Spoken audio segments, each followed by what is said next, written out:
Chapter 9. Deception. Annika's point of view. Hearing the sound of TIE fighters above our heads was very intimidating.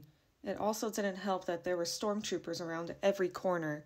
Marin, can you use some of that magic to make us invisible or something? I begin. That only works on objects, not people, she replies. At this rate, our goal is to merely survive, says Obi-Wan. I held Cal's hand, feeling my anxiety grow. I feel it too, he whispers. She's here. I'll take care of this, I begin.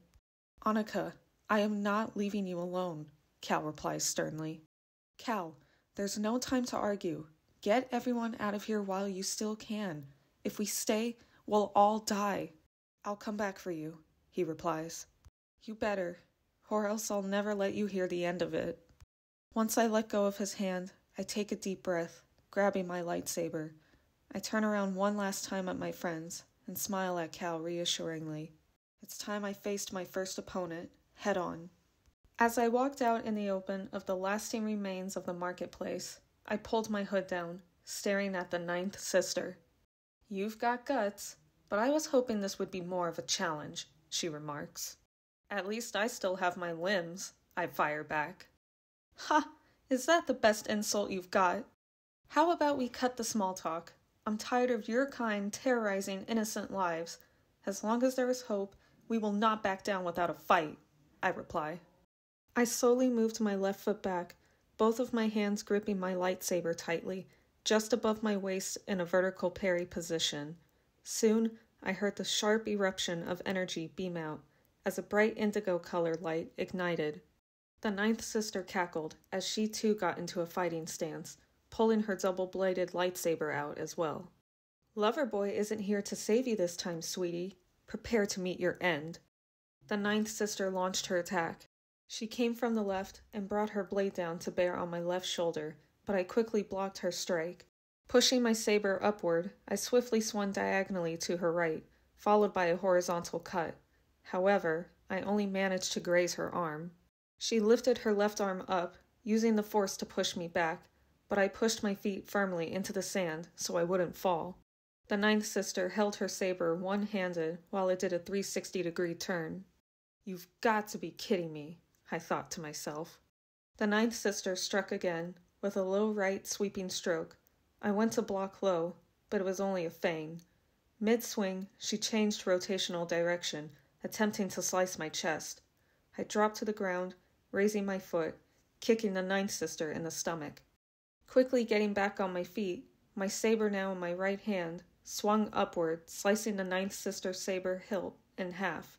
Our ferocious battle continued as her crimson blade clashed with mine, sparks flying almost everywhere.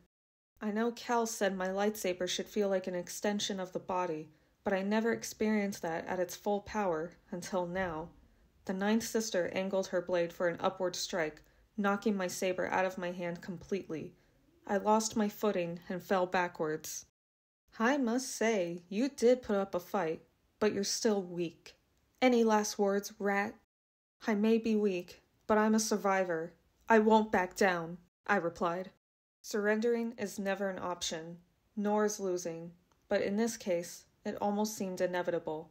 However, as I stood back up on my feet, I stared at my enemy dead in the eye, with my head held up high. I reached for my saber, using the force, but nothing happened. I closed my eyes and cleared my mind, still well aware that the ninth sister was charging towards me. I bent my knees, feeling a sudden burst of energy flow within me. As I opened my eyes, I leaped high in the air. Now above the ninth sister, I used my left arm to retrieve my lightsaber. Once it ignited, I swiftly motioned my blade downward, striking her directly in the chest. Landing on my feet, I pulled my saber back out as the beam of energy decreased. Taking a sigh of relief, I made my way back to the starship. Time skip. Cal's point of view. I'm going back for Annika. She's been gone too long, I began. She's not answering the comms link, says Marin. No. I'm getting worried something bad happened. If I'm not back in 10 minutes, take off immediately. I'm coming with you, Kaya replies. I nod in response as we run out of the ship. Running back to the town square, I held my arm back, stopping Kaya. I peeked my head out slowly as I saw a few residents being interrogated by stormtroopers. Unfortunately, I noticed Mari and Talamar were one of them. I walked out, pointing my blaster at the stormtroopers. Before either trooper could attack, I did notice a familiar beam of blue energy take them all out. Obi-Wan, what are you— Cal, it's a trap. This whole thing is a setup, Obi-Wan exclaims. What are you talking about? Where's Annika? Right here, said a voice.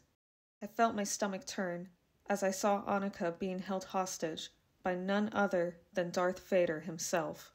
You did well. Thank you for leading me right to them. From the corner of my eye, I watched as Kaya walked over slowly. Kaya? No, it can't be. This whole time, you really are predictable, Cal Kestis. Did you really think I'd ever help your kind? I removed my blaster, tossing it to the side. I was never one to surrender, but there was too much at stake to try anything risky. I've lost so much as it is, and I was not about to lose the one person I care about the most.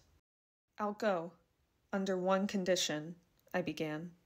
Name it, and I may consider, Kaya replies. You spare everyone here, including the residents. Done. Troopers, arrest him. Vader throws Annika roughly to the side as he walked towards his ship. A few stormtroopers walk over to me, beginning to cuff my wrists. They ripped BD-1 off my shoulder, throwing him into a crate. Cal Kestis, you are under arrest for treason against the Empire. Walking forward, I looked back at Annika, who was being held back by Obi-Wan. It killed me inside to see her so distraught, but I had no other choice. How could I have been so foolish? To believe anyone was fighting for the same thing. The only one who did was Apolana, but that got her killed in the end. Sometimes, you have to pick and choose your battles, and this was already one I knew I couldn't win. Even if it means letting go of the very thing you hold dear to your heart. In times of darkness and war, lies and deception always come with the territory. However, no matter what happens, I am a survivor, and no matter how hard this betrayal is, I won't allow the Empire to break my spirit. End of Chapter 9.